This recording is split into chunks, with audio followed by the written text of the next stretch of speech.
Schedule कास्टचं certificate किंवा ते आरक्षण ज्यांनी घेतलेलं आहे किंवा जे घेऊ इच्छितात हे जर हिंदू, बौद्ध किंवा सिख या कम्युनिटीचे नसतील तर त्यांना तो आरक्षण घेण्याचा अधिकार असणार नाही। भारतीय संविधानानुसार प्रत्येक नागरिकाला धर्म स्वातंत्र्याचा मूलभूत अधिकार आहे, परंतु महाराष्ट्रातील ख्रिश्चन लोक मुळात हिंदू धर्मीय, खास करून अनुसूचित जाती जमाती, भटक्या, विमुक्ती जाती व इतर प्रवर्गातील आहेत। परंतु सदर लोकांनी गुप्तपणे ख्रिश्चन धर्म स्वीकारून या धर्माच्या प्रथा व परंपरा, प्रार्थना पद्धती छुप्या पद्धतीने पाळत आहेत। त्यांचा ज्यावेळेस अंत्यविधी होतो, ज्यावेळेस लग्न कार्य होतं, त्यावेळेस त्यांचा खरा धर्म त्या ठिकाणी दिसतो। महाराष्ट्रात अशा प्रकारचे ख्रिश्चन लोकांकडून हिंदू धर्म व आरक्षित जात वर्गाचा कागदपत्री वापर करून शिक्षणात व नोकरीमध्ये तसेच निवडणुकांमध्ये पण आरक्षणाचा लाभ घेत असताना आपल्याला दिसतंय।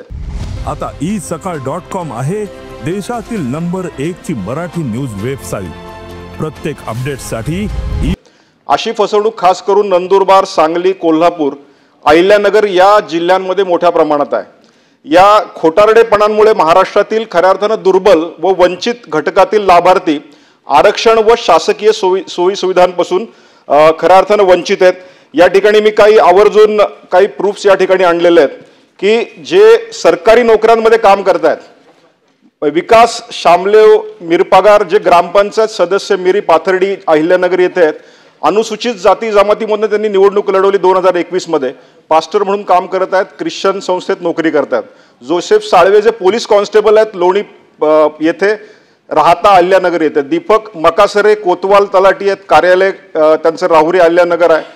प्रमोद ओवाळ आहेत, कोतवाल तलाठी आहेत, कार्यालय त्यांचं राहुरी अहिल्यानगर आहे। अविनाश ओवाळ आहेत। अशा अनेक प्रकरण आहेत आणि अशा निवडणुका त्यांनी SC समाजाच्या ह्या सर्टिफिकेट्सद्वारे त्या लढवलेल्या आहेत। पण नंतर आपला धर्म खऱ्या अर्थानं विसरून, हिंदू धर्म विसरून ते संपूर्णतः अशा प्रकारच्या ह्या सगळ्या ख्रिश्चन कम्युनिटीद्वारे त्यांचे सगळे कार्य करतायत। मी या प्रश्नाद्वारे मी सभापतींना, माननीय मंत्री महोदयांना विचारू इच्छितो की माननीय सर्वोच्च न्यायालयाचे 2024 या प्रकरणातील नियमानुसार हिंदू धर्माचा व जातीचं आरक्षणासाठी वापर करणे हे अनैतिक कृत्य असूनही या प्रकारे ही संविधानाची फसवणूक आहे। त्यामुळे माझे महत्त्वाचे 3 प्रश्न आहेत की क्रिप्टो ख्रिश्चन लोकांवर कायदेशीर कारवाई करण्यासाठी शासनाची भूमिका व उपाययोजना करणार आहात का? जात पडताळणी समिती अपॉइंटमेंट करून अशा केसेसच्या चौकशी आपण शासनाद्वारे करणार आहात का? त्यासाठी जिल्हाधिकारी यांच्या अध्यक्षतेखाली ही समिती गठीत होईल का? आणि तिसरा प्रश्न, अशा प्रकारचे खात्रीलायक रिपोर्ट शासनाकडून समितीकडून सादर झाल्यास शासकीय कर्मचारी, अधिकारी, अनुसूचित जाती जमातीं कोट्यातून निवडून आलेले लोकप्रतिनिधी यांच्यावर बडतर्फीची कार्यवाही करून त्यांच्याकडून लाभाची वसुली आपण करणार आहात का? माननीय सभापती महोदय, सन्माननीय सदस्य श्री अमित गोरखे यांनी अतिशय महत्त्वाच्या विषयावर या ठिकाणी सभागृहाचं लक्ष वेधलेलं आहे। ही वस्तुस्थिती आहे की नोव्हेंबर 26, 2024 ला माननीय सर्वोच्च न्यायालयाने एक निर्णय दिला आणि या निर्णयामध्ये त्यांनी हे स्पष्ट केलेलं आहे की शेड्यूल कास्टचं आरक्षण हे केवळ हिंदू, बौद्ध आणि सिख हेच घेऊ शकतात, इतर धर्मीय ते घेऊ शकत नाहीत। आणि त्याकरता त्यांनी संविधानाची जी रचना आहे त्या रचनेचा उल्लेख केलेला आहे आणि अनेक महत्त्वाच्या गोष्टी या कायद्यामध्ये त्यांनी सांगितलेल्या आहेत। आणि म्हणून त्यांनी हे स्पष्टपणे म्हटलेलं आहे की provided that no person who professes religion different from Hindu in the bracket the Sikh, the Buddhist religion shall be deemed to be member of scheduled caste। म्हणजे ज्या क्षणी तुम्ही हिंदू, सिख किंवा बुद्धिस्ट या 3 धर्म हे सोडता किंवा या 3 धर्माचे राहत नाहीत, त्यावेळी तुमचं शेड्यूल कास्ट हे स्टेटस जातं, ते तुम्हाला राहत नाही।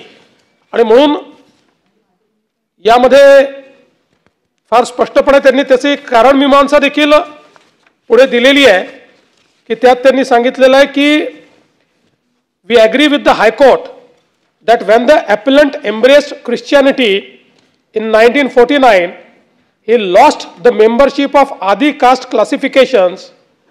All Christians are treated as equals and there is no distinction between one Christian and another of the type that is recognized between the members of different castes belonging to Hindu religion. In fact, caste system prevails only amongst Hindus or possibly the same religions closely aligned with Hindu like Sikhism आणि Buddhism. आणि म्हणून त्यांनी अतिशय स्पष्टपणे याच्या पुढे सांगितलेलं आहे की अशा प्रकारे जर शेड्यूल कास्टचं सर्टिफिकेट किंवा ते आरक्षण ज्यांनी घेतलेलं आहे किंवा जे घेऊ इच्छितात हे जर हिंदू, बौद्ध किंवा सिख या कम्युनिटीचे नसतील तर त्यांना तो आरक्षण घेण्याचा अधिकार असणार नाही.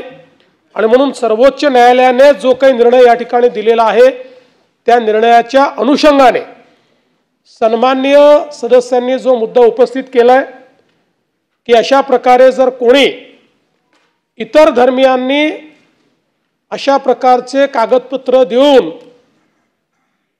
शेड्यूल कास्टचं आरक्षण घेतलेलं असेल तर त्यांचं व्हॅलिडिटी सर्टिफिकेट आणि कास्ट सर्टिफिकेट हे विहित प्रोसिजरप्रमाणे रद्द करण्यात येईल. कोणी जर या संदर्भात काही फायदे घेतले असतील, सरकारी नोकरी घेतली असेल तर त्यांचं प्रमाणपत्र रद्द झाल्यानंतर नियमानुसार त्याच्यावर कारवाई होईल. कोणी जर खोट्या सर्टिफिकेटच्या आधारावर किंवा अशा प्रकारे सर्टिफिकेट मिळवून त्या ठिकाणी निवडणूक लढवली असेल तर त्याही संदर्भात ते सर्टिफिकेट रद्द झाल्यानंतर त्यांची निवडणूक रद्द करण्याची या ठिकाणी कायद्यातच तरतूद आहे. त्यामुळे ते देखील केलं जाईल आणि या संदर्भात अधिक इफेक्टिव्ह कारवाई काय करता येईल त्याचा देखील विचार राज्य सरकार करेल. चित्राताई वाघ. अतिशय गंभीर आणि महत्त्वाचा हा प्रश्न आहे, परंतु मला असं वाटतं की हा प्रश्न फक्त नोकरी आणि आरक्षणापुरतीच मर्यादित नाही, तर हा जो क्रिप्टो ख्रिश्चन हा जो प्रकार आहे की गुप्तपणाने ख्रिश्चन धर्म स्वीकारून यामध्ये महिलांना फसवून त्यांच्याशी लग्न करून त्या मुलींना जीव देण्यापर्यंतच्या घटना राज्यामध्ये घडत आहेत. यामधली सांगलीची ऋतुजा पाटील जी कुपवाडची मुलगी होती, उच्च शिक्षित घराणं, उच्च शिक्षित मुलगी, आणि असं असताना सुद्धा जात लपवली गेली. सुकुमार राजगेकडनं तिच्याशी लग्न झालं. लग्नानंतर लक्षात आलं की हे ख्रिश्चन आहेत आणि अशा पद्धतीने ख्रिश्चन धर्म स्वीकारण्यासाठी तिचा अनन्वित असा छळ झाला आणि त्याची परिणिती अशी झाली की 7 महिन्याच्या गर्भवती ऋतुजाला आपला जीव गमवावा लागला. हा विषय थेट जरी असा नसेल तरी सभापती महोदय पुन्हा एकदा आपल्या माध्यमातून मला विचारायचं आहे की हे सगळं थांबवण्यासाठी धर्मांतरणाचा जो कायदा आहे तो या राज्यामध्ये अस्तित्वात असणं अतिशय गरजेचं आहे. अशा घटना घडतायत. ऋतुजामुळे आज एक विषय आपल्या समोर आलाय. अशा बऱ्याच घटना घडतायत. संबंधित छत्रपती संभाजीनगरच्या बालगृहामध्ये सुद्धा अशा पद्धतीने जबरदस्तीने धर्म बदलण्याचा त्या ठिकाणी प्रयत्न केला गेला. तर मला या ठिकाणी हाच प्रश्न पुन्हा एकदा थेट जरी याच्याशी संबंधित नसला तरी रिलेटेड प्रश्न आहे की धर्मांतरणाचा जो कायदा आहे तो राज्यामध्ये अस्तित्वात येणार आहे का? धन्यवाद. माननीय मुख्यमंत्री. माननीय सभापती महोदय, भारतीय संविधानाने प्रत्येक व्यक्तीला जो काही आपला धर्म असेल त्या धर्माप्रमाणे आचरण करण्याचं संपूर्ण स्वातंत्र्य दिलेलं आहे. त्यामुळे इथे कोणीही आपल्या धर्माचं आचरण करू शकतो. मात्र एखाद्याला धर्म बदलायचा असेल तर तीही मुभा आपण दिलेली आहे, पण हा धर्म बदल स्वेच्छेने झाला पाहिजे. या ठिकाणी जर कुठलं आमिष दाखवून, कुठला दबाव आणून, कोणाची फसवणूक करून धर्म परिवर्तन जर केलं जात असेल तर ते आपल्या संविधानाला देखील मान्य नाही आहे, आपल्या कायद्यालाही मान्य नाही आहे. आणि ताईंनी सांगितल्या अशा प्रकारच्या घटना अलीकडच्या काळात मोठ्या प्रमाणात उघडकीस आल्या आहेत की ज्याच्यामध्ये फसवणूक करायची, दबाव टाकायचा आणि त्यातनं धर्मांतरण करायचं.